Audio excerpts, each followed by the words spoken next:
আজকে আমি রান্না করব দেশি মুরগি দিয়ে পেঁপে দিয়ে পাতলা ঝোলের তরকারি। এটা আমার কাছে ভীষণ মজা লাগে আর আমার বাসার সবাই ভীষণ পছন্দ করে। হ্যালো এভরিওয়ান, আসসালামু আলাইকুম। সবাই কেমন আছেন? আমার নীলাজ ডায়েরি থেকে সবাইকে ওয়েলকাম জানাচ্ছি।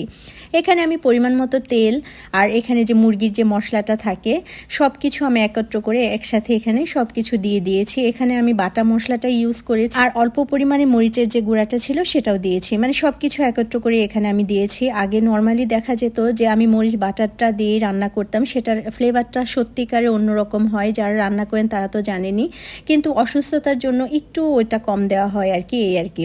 তো এখানে আমি মুরগিগুলো আগেই পিস পিস করে সুন্দর করে কেটে ধুয়ে পানি ঝরিয়ে নিয়েছিলাম। আর এখানে আমি কিন্তু মুরগির যে গিলা কলিজা ছিল সেগুলো দিয়ে দিয়েছিলাম, যেহেতু আমার আগে একটা মুরগি রান্না করা ছিল সেটাতে আমি ইউজ করি নাই, এখানে আমি দিয়ে দিলাম।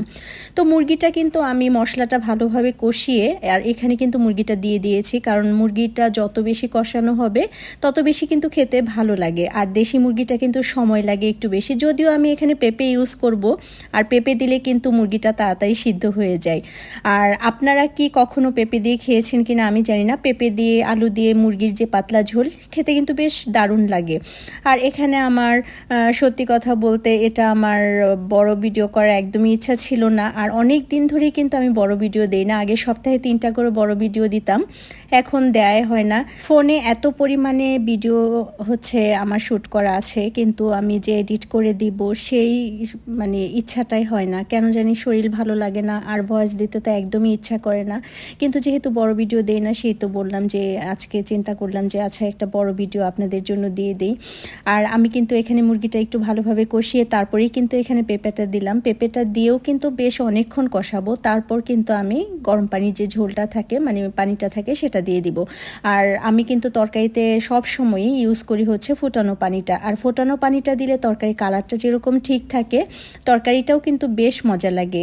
আপনারাও কিন্তু বাসায় এইভাবে ট্রাই করতে পারেন। আর এইখানে এই যে দেখেন আমার মুরগিটা কিন্তু বেশ আমি সময় নিয়ে কষাচ্ছি, কারণ আপনারা যখন যে কোনো জিনিস যত বেশি সময় নিয়ে কষিয়ে তরকারিটা রান্না করবেন সেই তরকারিটা খেতে ভীষণ মজা লাগে।